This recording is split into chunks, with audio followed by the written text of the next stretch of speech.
Hey everybody, it's Chris Cardenas at Maxwell Devonshire.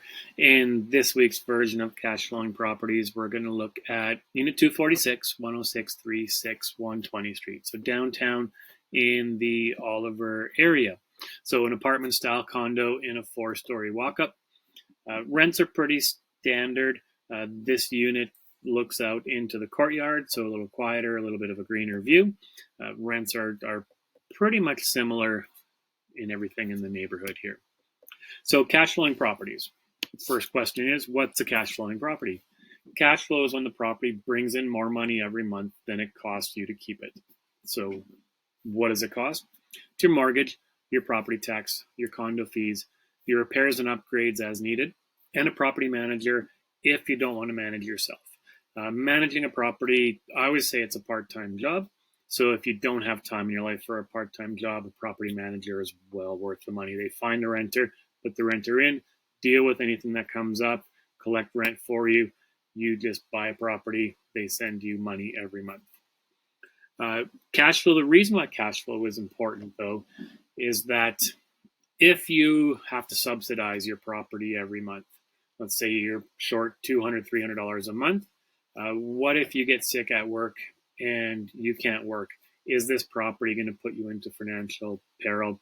Is it going to risk your personal home in terms of you don't have money to pay mortgages and stuff like that? So ideally, you want it to be cash flow positive. It makes more money than it costs you every month.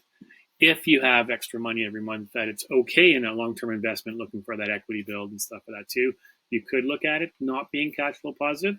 But rule number one, cash flow positive. So what does it bring in? It brings in rent. In this neighborhood, this size of unit, 2-bedroom, you should be getting about $1,750 a month. The condo fees cover everything except electricity, and the renter pays for the electricity. So looking at around $1,750 a month for your income. Plus, what does it cost? This unit is listed for $159,900, so $160,000.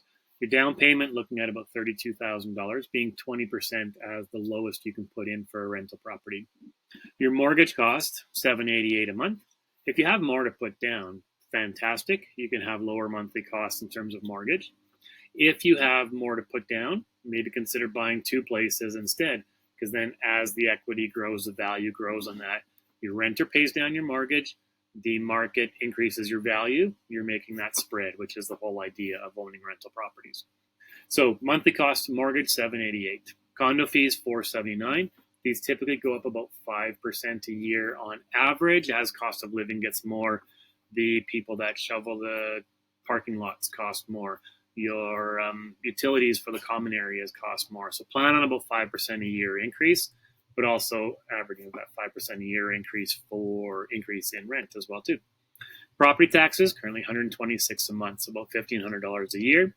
Usually property taxes now into about 1% of the property value. Property managers usually take about 10% of the cost of rent or $150 minimum.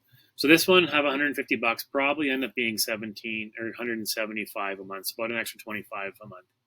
So if you're $1,543, say about $1,600 with property manager a bit higher, you're looking at a cash flow of around $200 a month.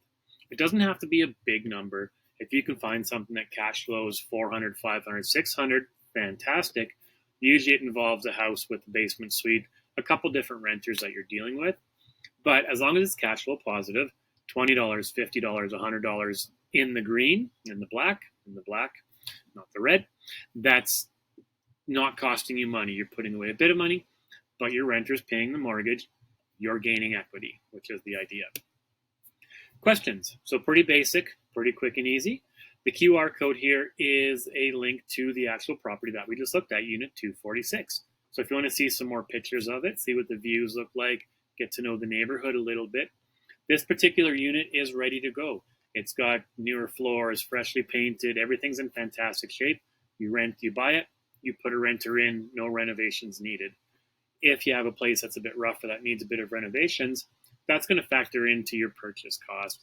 If it's 150 grand plus you have to spend 10 grand, count on it being 160 on the way in, or your down payment plus that extra has to come out of your pocket. Thing. So if you have questions, connect with me. My contact info is over this email or over this video, and I'm easy to find as well too. Just send me a message and we can talk about investment properties. Have a great week. We'll talk to you soon.